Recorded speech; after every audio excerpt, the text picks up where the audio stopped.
We had an ARCA Permatex 500-kilometer race here on this racetrack yesterday. ARCA competitors, and at the very beginning of that race, Jerry Churchill dropped to the bottom of the racetrack with a blown engine, and that was an indication. Actually, it wasn't a blown engine, but a mechanical problem, and that was the first of many incidents that gave us concern in that ARCA race yesterday. The ARCA drivers have shown marked improvement on the super speedways in recent years, but this race would not be without one major incident, which really wasn't the fault of any driver or group of drivers. It was similar to the situation we just saw here in the front stretch. There's Dave Fletcher on the inside and Red Farmer on the outside. And then a flip in the tri-oval as Billy Simmons' car got upside down, the number 17 machine. It landed in the entrance to the pit area. But fortunately, Billy Simmons climbed out of that car. It was a little bit dusty. In fact, it looked sort of like a chimney sweep after that accident, but he was completely uninjured and walked away from the crash. Summer has come early to Alabama.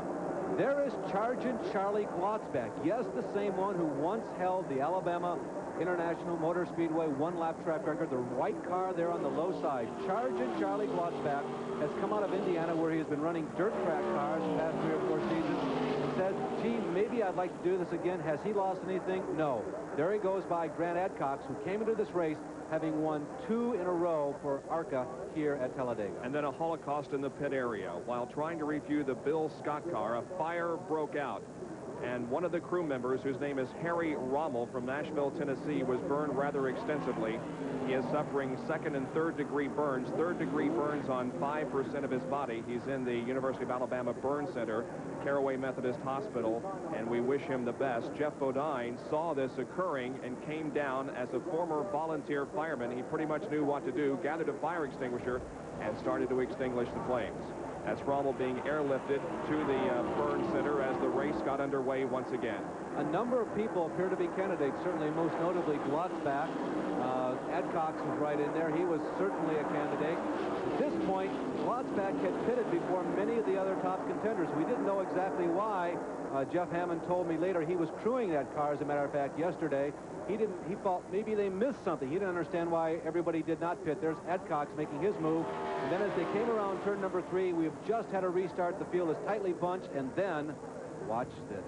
14 cars pile up, 10 of them unable to compete in the race any further.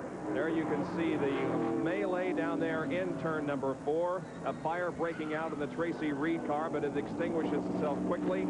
But there was a lot of damaged material down there. No driver injuries, however. Then the finish, Grant Adcox was able to pull away from Charlie Glotzback in the closing stages, and Grant Adcox won his 3rd consecutive ARCA race here at Talladega, tying a record set by Davey Allison in ARCA competition and Buddy Baker in Winston Cup competition. He did make it look easy.